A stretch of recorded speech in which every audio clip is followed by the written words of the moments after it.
There are several ways for adding parts and sheets to the project. The first one is to use special button.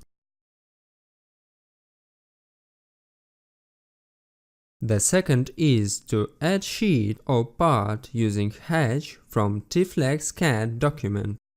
You should select the hatch and select one of the options from context menu or ribbon to add it.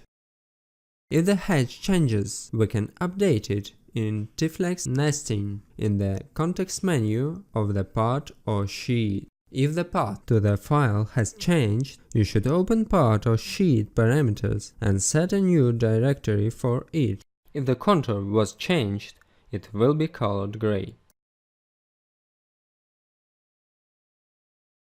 The third way is to add all hatches from T-Flex CAD document. All these hatches should be placed on the special layer. Name of the layer can be specified in the Import Hatches from Layer parameter.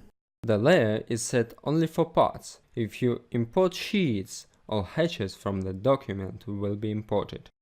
Another way is to add all parts and sheets from another T-Flex nesting project. You should call the same dialog and change format for the file. Then you should select already existing T-Flex nesting project. Parts can be also added from an external table.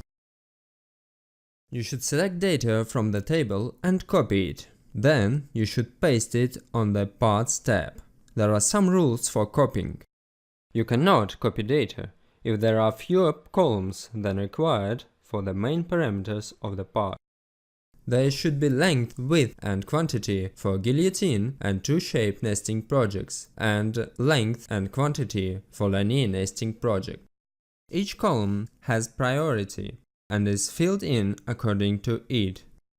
The order of columns is also important. Columns with flags cannot be copied from external tables. It is recommended to copy tables with maximal or minimal number of columns. Easier way to copy from external table is to create headers for the table and copy them with data. The headers should have the same names as headers on the Parts tab. In this case, data will be added to the required column. You can delete any part or sheet from the list using Delete button.